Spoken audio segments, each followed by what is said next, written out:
គោរពទង់ជាតិនៃព្រះរាជាណាចក្រកម្ពុជាគោរព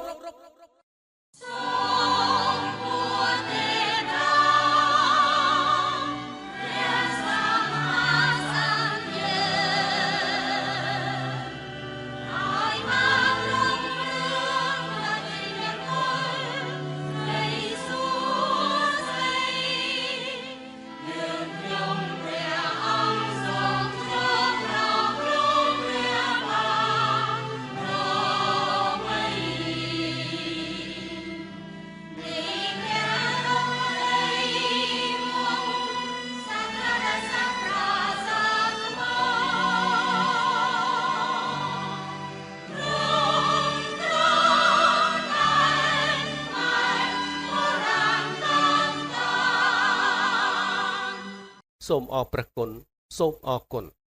ជាបន្តទៅនេះសូមអង្គពិធីគោរពព្រះវិញ្ញាណក្ខន្ធព្រះករុណាព្រះបាទសម្ដេចព្រះនរោត្តមសីហនុព្រះវិញ្ញាណក្ខន្ធសម្ដេចក្រមព្រះនរោត្តមរណរដ្ឋនិងគោរពវិញ្ញាណក្ខន្ធអតីតអ្នកតស៊ូនិងអ្នកស្នេហាជាតិទាំងអស់ដែលបានពលីជីវិតដើម្បីជាតិមាតុភូមិ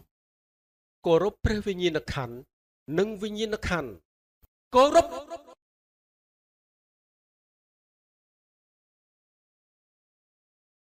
សូមអរព្រះគុណសូមអរគុណជាបន្តទៅនេះសូមអង្គពិធីប្រុងប្រៀបគោរពទង់បៈគោរពទង់បៈគោរព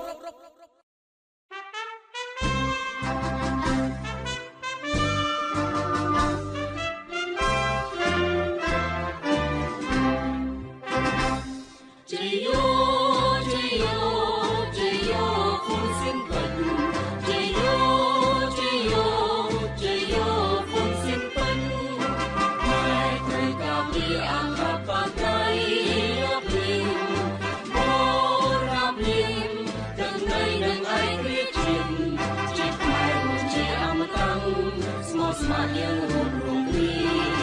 ដើម្បីការពារជាសាសនាព្រះមហាក្សត្រអំចាត់អាយុទេធម៌នៅក្នុងសង្គមយើ